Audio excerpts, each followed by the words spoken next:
देंगे ना फिर 3-4 हज़ार रुपये बन जाए।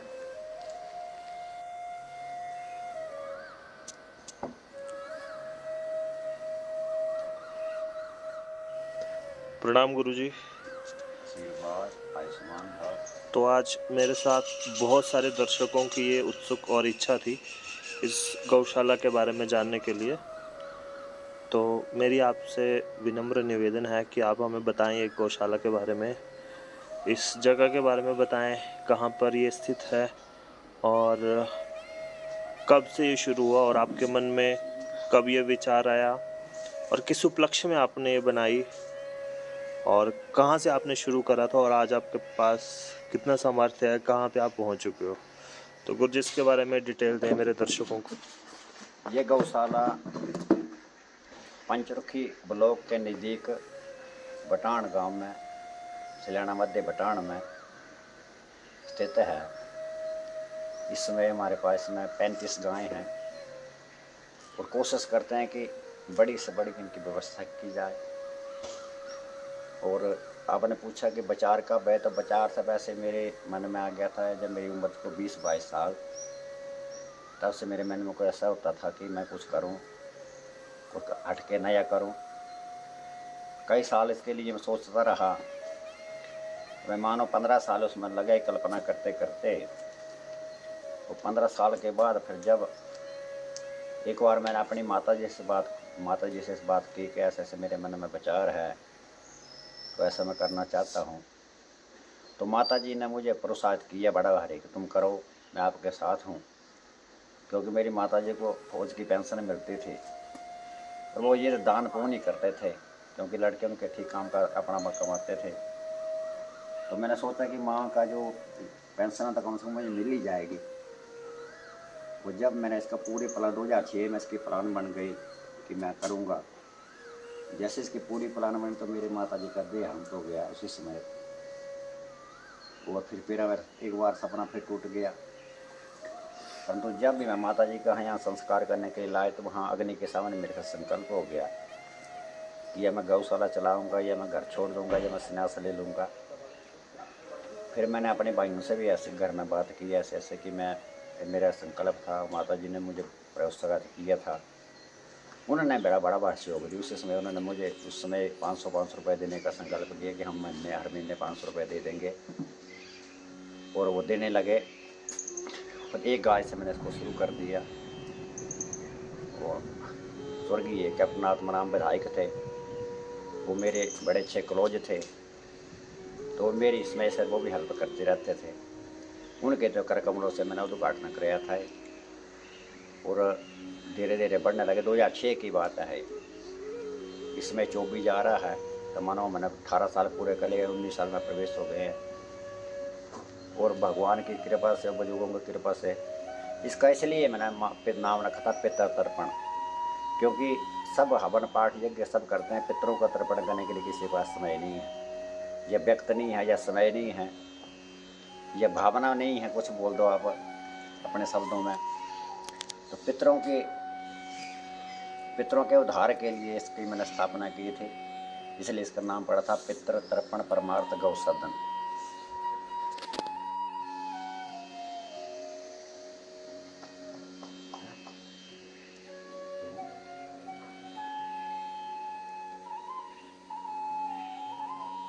गुरुजी जैसे आपने हमें बताया कि यहाँ पर आके पितृतर्पण भी हम कर सकते हैं और किसी भी प्रकार के रोग द्वेष से मुक्ति पा सकते हैं, राइट? ठीक है। और कुछ बताना चाहते हैं गुरुजी आप हमें इसके बारे में? जैसे आपने बताया आपकी माता जी का देहांत हुआ था और उसका जहाँ पे आपने उनका अंतिम संस्कार किया था वहाँ पे आपने प्रण लिया था।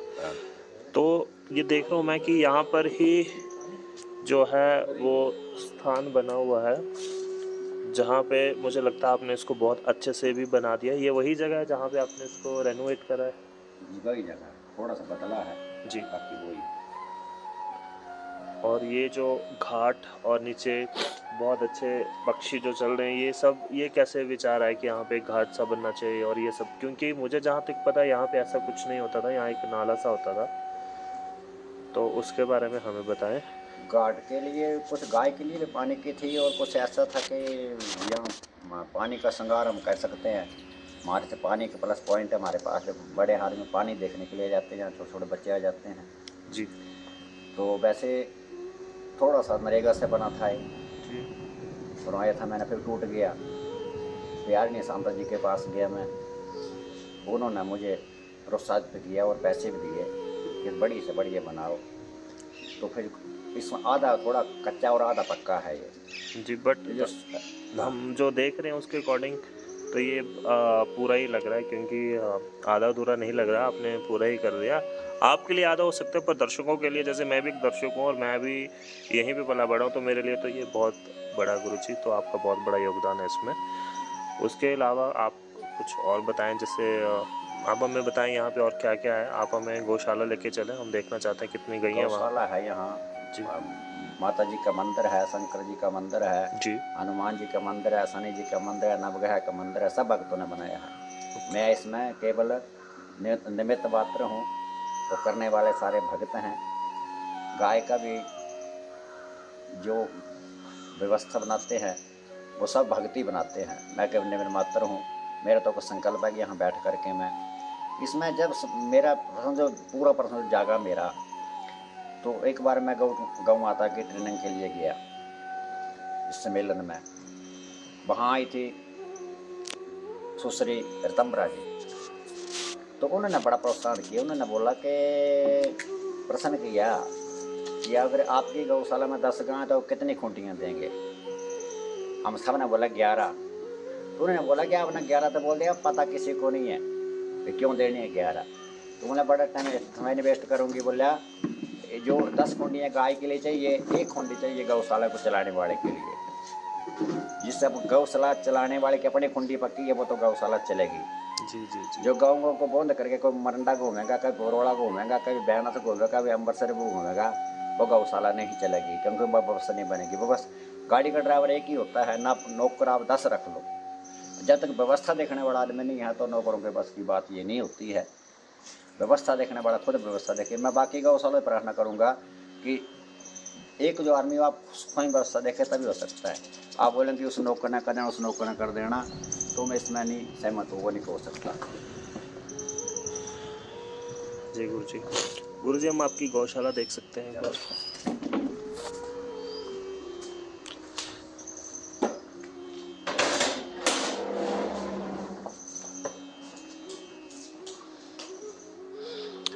सो दर्शकों, मैं बताना चाहता हूँ कि अभी जो समय है यहाँ पे शाम का समय हो गया है, जिस कारण गौओं को अंदर गौशाला में रखा गया है। और आप देख सकते हैं यहाँ पे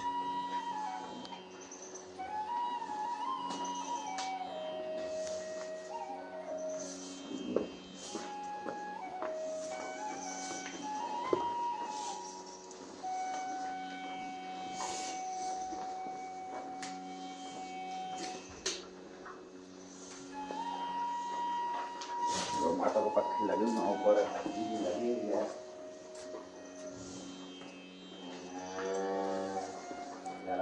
ये चारा काटने वाली मशीन और ये गाँव जी का और आगास है पार। जी जी जी दूरी ऊपर है।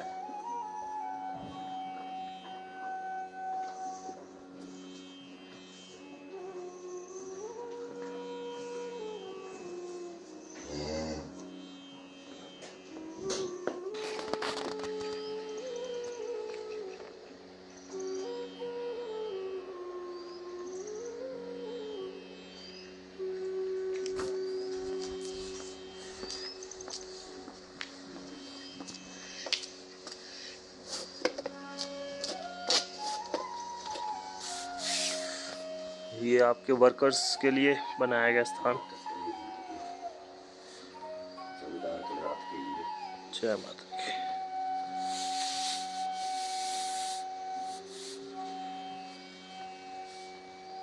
तैयारी के लिए करने के लिए जी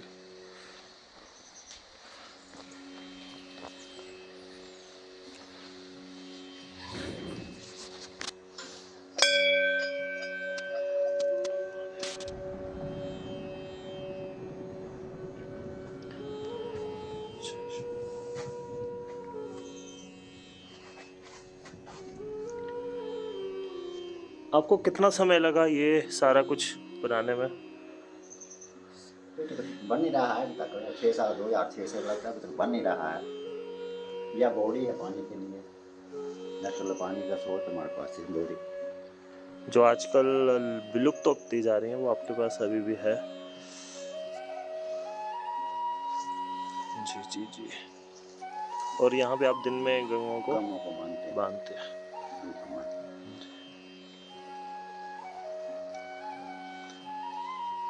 धन्यवाद गुरुजी, आपने हमें पूरा टूर करवाया इस गौशाला का। अंत में आप कुछ दर्शकों से कुछ भी आप कहना चाह रहे हो? मैं कहना चाहता हूँ कि गौ माता की हालत बड़ी खस्ता है, सड़कों में है। एक मेरा ये अकेली गौशाला का काम नहीं है, सभी लोग संकल्प करें कि कम से कम एक फुलके का भोजन, जैसे गौ माता को पहले से रखते आए हैं, एक फुलके का, ऐसे एक फुलका रख करके मानो अगर सारे दान करने शुरू कर दें तो आज गौ माता के कोई कमी नहीं है। डन लगे गद्दे में माता को सुला सकते हैं हम जी। संकल्प सबको करना पड़ेगा, सब संकल्प करना, छोटा संकल्प, मतलब एक फुल का मतलब आप 5 रुपये ला करो। बिल्कुल जी, बचपन में जैसे हमारे घरों में खाना खाने से पहले गैया के लिए जो रखा जाता था, उसको रखना शुरू कर दें, मानो 5 रुपये दिन के, तो फिर गौ माता, सारी गौ माता हमें सुरक्षित रह सकती हैं और समान से रह सकती हैं। जी गुरु जी, धन्यवाद, आपने हमें अपना कीमती समय दिया। हम दर्शकों से निवेदन करेंगे कि वो जल्द से जल्द यहाँ आए और इस जगह के बारे में जानें, यहाँ की प्रभुत्व के बारे में समझें। बस यही हम जानना चाह रहे थे। धन्यवाद गुरु जी। धन्यवाद आपका।